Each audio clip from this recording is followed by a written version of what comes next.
নমস্কার বন্ধুরা, ওয়েলকাম আমার ইউটিউব চ্যানেলে। কেমন আছো তোমরা?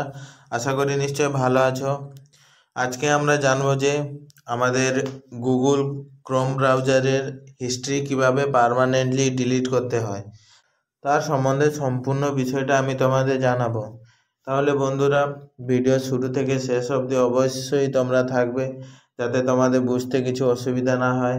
আর হ্যাঁ, আমার চ্যানেলে যদি তোমরা নতুন হয়ে থাকো, তাহলে অবশ্যই চ্যানেলটি সাবস্ক্রাইব করে বেল আইকন বাজিয়ে নোটিফিকেশান অল করে দিও, যাতে আরও নতুন নতুন টিপস, নতুন নতুন ইনফরমেশান সর্বপ্রথম তোমরা পেতে পারো।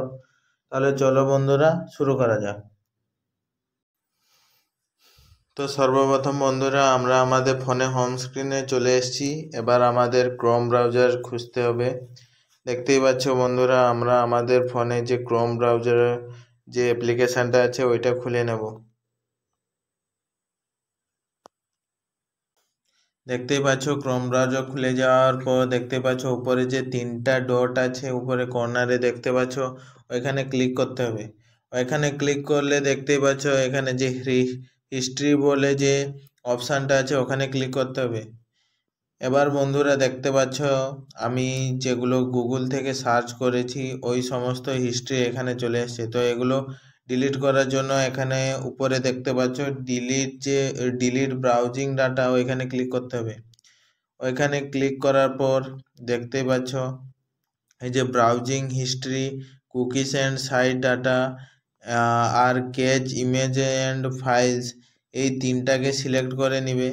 এই তিনটাকে সিলেক্ট করবে, কিন্তু বাকি যে দেখতে পাচ্ছ নিচে যে সেভড পাসওয়ার্ড আর অটোফিল ফ্রম ডাটা, ওগুলোকে সিলেক্ট করবে না। ওগুলো সিলেক্ট করলে তোমার যে পাসওয়ার্ডগুলো তুমি সেভ করে রেখেছো ওগুলো সমস্ত কিছু ডিলিট হয়ে যাবে। তাহলে এই তিনটা সিলেক্ট করলেই নিচে দেখতে পাচ্ছ যে ডিলিট ডাটা বলে অপশান আছে, ওইখানে ক্লিক করতে হবে।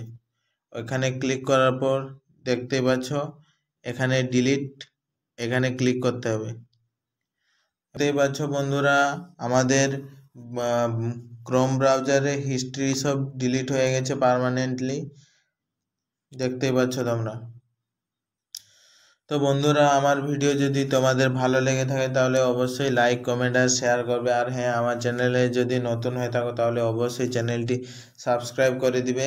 দেখা হবে নেক্সট ভিডিওতে। ততক্ষণ ভালো থাকো, সুস্থ থাকো।